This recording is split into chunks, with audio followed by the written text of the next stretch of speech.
Welcome to Be Your Brand, the 10 Ps for a successful IJL. So what are the 10 Ps?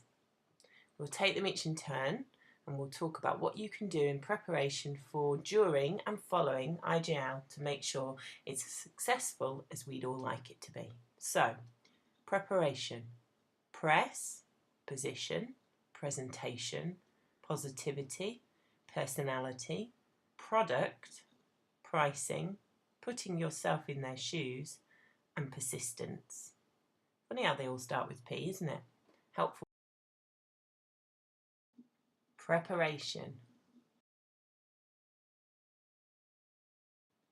Please never underestimate the power of being prepared.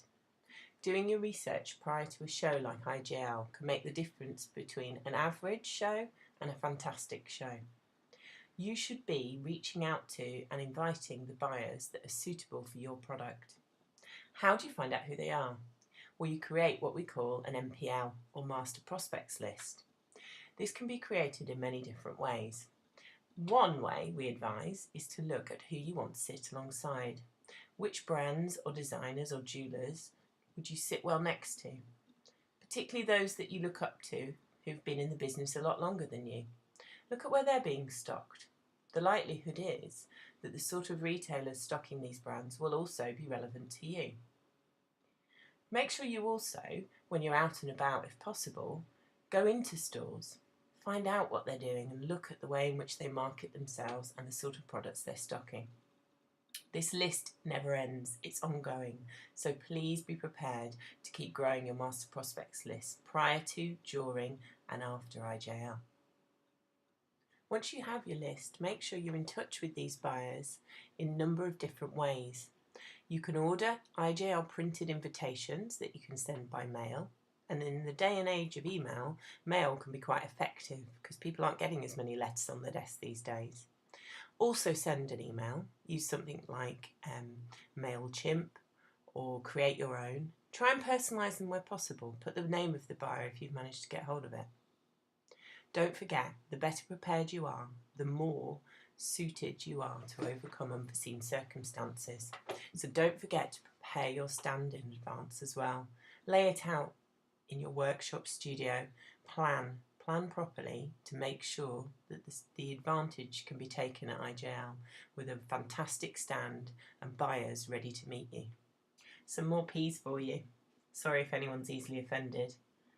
Proper prior planning prevents piss poor performance. Worth thinking about. Press. There are, as I'm sure you know, a number of titles in the jewellery industry that you can either subscribe to or get the email for. Two of the major ones would be Retail Jeweller and Professional Jeweller, although there are others published by other organisations such as The Jeweller by the NAJ or the Facets magazine produced by the company Master Jewellers, CMJ. It's worth subscribing to and or receiving the emails for as many of these that are relevant to you. But Retail Jeweller and Professional Jeweller are open to all. So subscribing to these industry press titles means that you're reading about what's happening in the industry, and a lot of the retailers are featured. So this is another way you can add to the Master Prospects list that we mentioned earlier. It's also a fantastic idea to send a press release to the industry titles telling them that you're exhibiting at IJL. Make sure with the press release you send good quality images that have been well labelled with what the product is, its price, what it's made of and your name or brand name.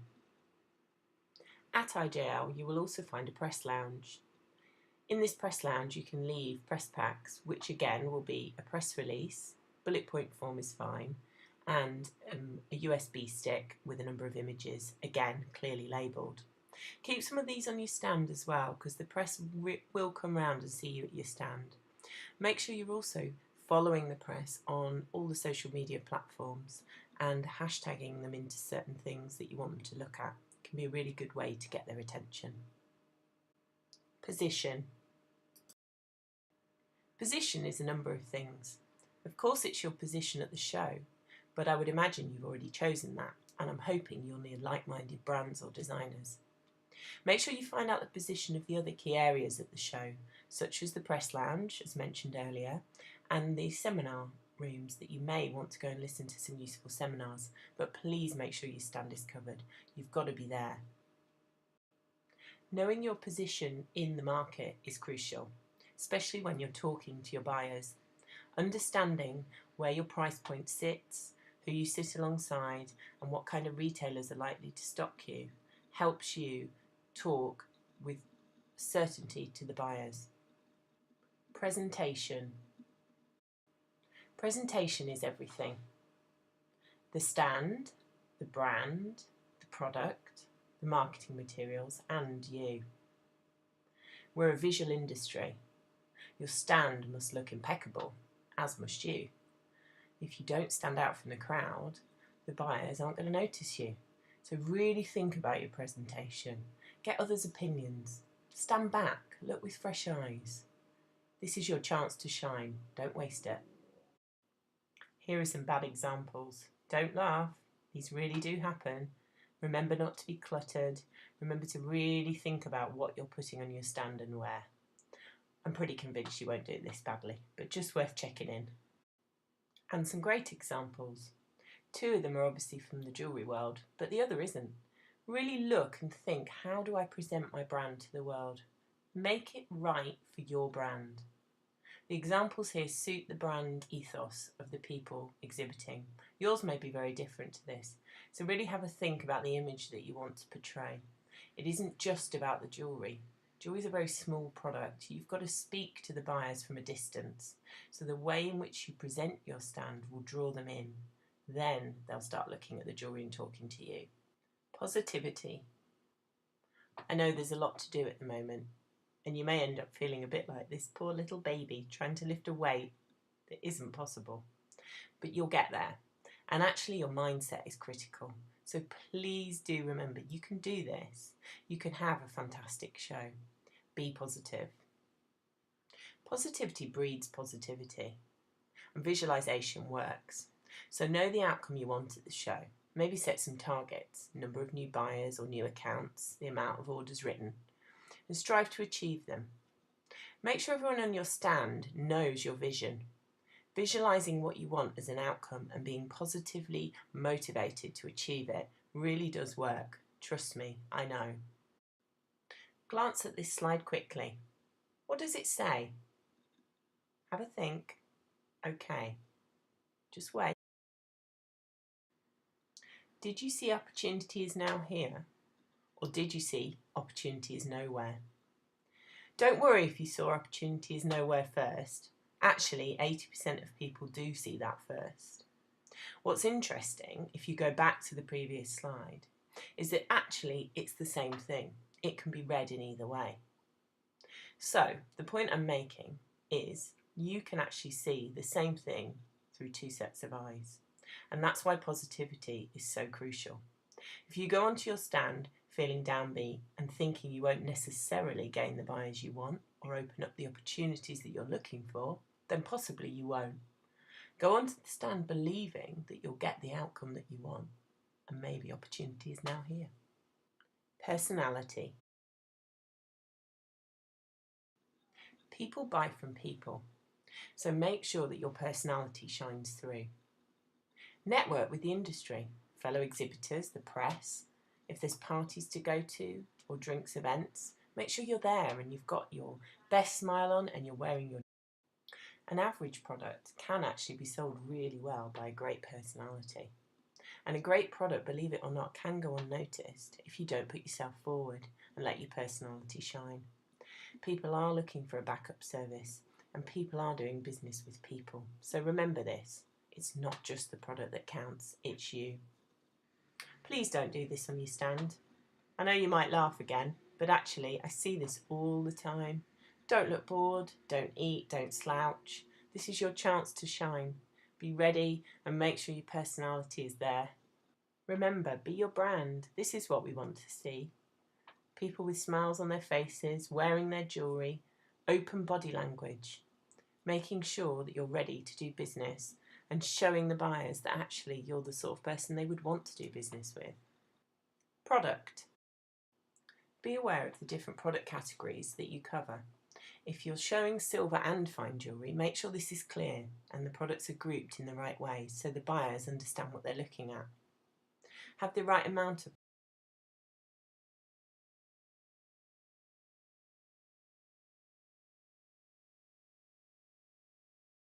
retailers so they really can have a vision of how your jewellery will look in their store.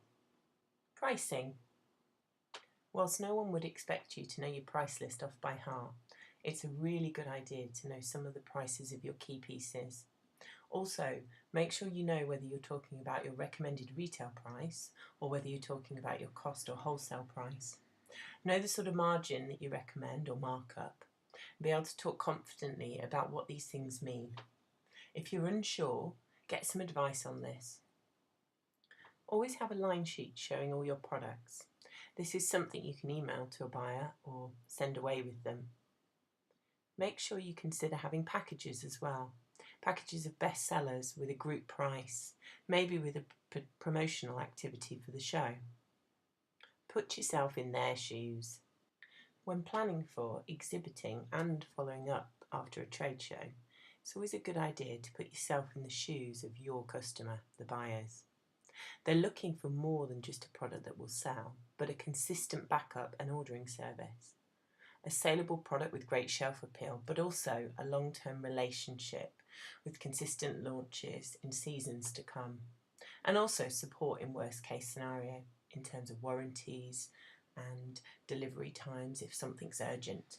So really consider how you can talk to the buyers in a way that will encourage them to trust you and stock your brand. Persistence. Take a moment to read this slide and think about what it's telling you. Although you may think you'll follow up, do you follow up in the right way? And do you follow up often enough? After IJL, what you go on to do with the contacts you've made is critical.